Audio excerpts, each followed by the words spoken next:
mukhang malaki ang tsansa na magbabalik bilang Blue Ribbon Committee ito pong si Senator Ping Lacson, mga bossing. Ngayon, di ba, hinto muna, ICI ang mismong nag-iimbestiga. ICI ang mismong nagtatrial, ang nag-aano ngayon, nag-hearing. Ngayon may hearing ngayon si Senador Alan Peter Cayetano sa ICI. Bakit daw hindi maglagay ng opposition? Aba, feeling talaga nila opposition sila. Feeling talaga nila sila yung opposition. Hindi ako maniwala Kasi ang tunay na opposition hanggang ngayon po naniniwala ako yung kampo pa din po ng mga kakamping. No? Yung tunay na nagmamahal sa bayan at hindi mga nagtatakipan. Yun po ang tunay na opposition. Sabi ni Adviator, PH, dilaw pa din. Etong mga to, pogosisyon. Ayan. No, hindi ko naman po sila nire-relate sa pogo. Pero mas maganda lang na tawag sa kanila, pogosisyon. Di ba? Duterte-sisyon. Yun, pwede na yun. Total, mahilig kayo doon sa mga Duterte 10, Duterte 5, Duterte 7 kami. Mahilig naman. Di ano kayo, Duterte-sisyon. Yan. Let's be fair naman daw po. Cayetano say opposition should have a seat on ICI. Ano gagawin ninyo nung opposition? Ang gagawin na naman nitong mga ito. From 2022 hanggang 2025 lang ang kwento dito, ha? Hindi pwede. Bawal yung 2016 hanggang 2022. Gano'n na naman. Ayaw nga nung taong bayan Kay Marcoleta kung paano niya hinandle. Biruin mo naman, ha? Talagang doon kay Marcoleta, yung siya yung nag-handle nung sa hearing doon sa Senado, abay, talagang ipinipilit. Jinggoy, ligtas ka na. Although, pabiruho, mga kababayan. Pero nandoon yung pag-insert nila nung katanungan para mailigtas yung mga senador na, may senador bang kasama? Wala po. No? Jinggoy, ligtas ka na. Di ba? Halatang halata dun Pabiro, pero para doon sa mga senador na kasama niya, para maligtas. Sabi nitong si Diskaya, wala naman daw mga senador. Ganun ho yun, mga bossing. So gusto nyo, ganyan ang mangyari. Unang-una, bawal ang politiko. Di ba?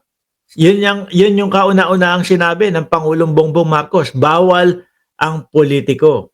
No? Alam nyo kung bakit nila pinipilit na magkaroon ng opposition doon sa ICI, mga bossing? Hindi sila hindi sila makapalag no? Unang-una, hindi nila alam kung ano yung mga iniimbestiga sa loob. No. Yung kay Marcoleta, nakita nyo naman po, gusto nyo mangyari yung kay Senador Ping Lacson na Blue Ribbon Committee, ano ginawa niya? Ininsertan niya ng Gutesa. Di ba? Ininsertan ng Gutesa na alam natin na yung binabasa ni Gutesa, hilaw na hilaw para mapapaniwala na siya ang gumawa nun, siya ang nakasaksi at mismong siya yung naghahatid ng pera kay Lamartin Romualdez.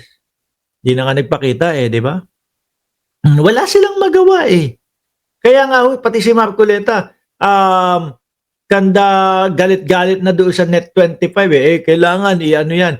Yun din po yung yun din po yung nakita ko, mga kababayan. No? Kasi ako, alam nyo, isa ako doon sa mga vlogger na nangungulit na ICI, dapat yan is i-public ninyo, ipakita nyo sa taong bayan. Ganon, di ba? Kasama ako doon sa gumaganon.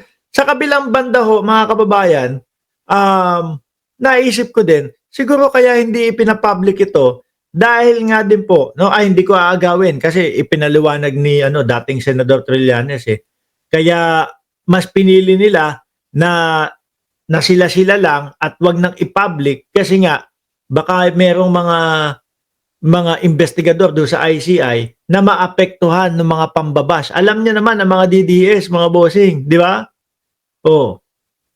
Babashin yan. Ako kakampi na lang pala ako dito sa mga sa side ng mga DDS. Ganun.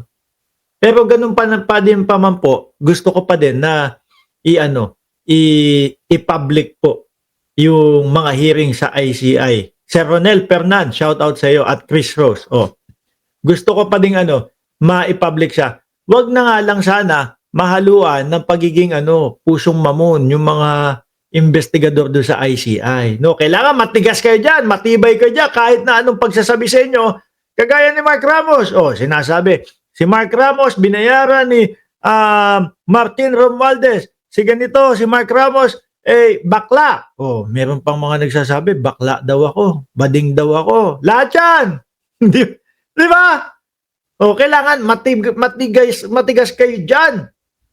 No, kagaya nung sinasabi ni Roque. No, tingnan natin kung paano natin mapapataples si Ronnie Liang. Ganun. Huwag kayong papaapekto doon sa mga bash-bash. Di ba, JCAS? Sir Mark, binayaran ni Rayban. Totoo yan, Totoo yan, hanggang ngayon, may nagtingnan mo, may mga nagsesend pa sa akin hanggang ngayon ng litrato. Sabi, uy, nakita ko yung picture mo. Nakita ko. Ayan, tingnan nyo, ha. Ayan, sinend sa akin ng kaibigan. Ayun, ayun, Ayan, nag-picture pa. Nanonood ng sine. Nanonood ng sine, Nanonood ng sine, Tapos biglang pinakita sa akin. Ayun. Di ba? Ay, hindi makita yung mukha ko, Ayun, Si Rayban, tanggap pa. Totoo, na binayaran ako ni Rayban. Di ba? Sabi ni Cesar Padi, Idol MR, pag ikaw ang tumanggap ng suhol, hindi ka na namin crush. Paano naman tayo tatanggap ng suhol? Sana kay $1 ang bibigay nila. Di ba? Kung peso-peso lang mga kababayan, nako, wag na lang po. No? Hindi din naman magagamit dito sa Cayman Islands. Payag po ba kayo na magkaroon ng mga hindi, sorry, hindi ko talaga kaya tanggapin na sila yung opposition. Kasi po lakaran po ng mga Dutertards, no? Lakaran po ng mga yan is paninira lang naman po Okay na sa kanila yung pogosisyon ang tawag natin sa kanila. Wag na sila yung wag na silang maging opposition. Sabi ni Jomel, Belison, gawan kayo anak niyan. Uy, grabe ka. JQ, shout out sa iyo. Ngayon, alisin na natin to. Wag na kayo, mga pogosisyon, wag na kayong humiling na isali pa kayo dyan at manggugulo lang kayo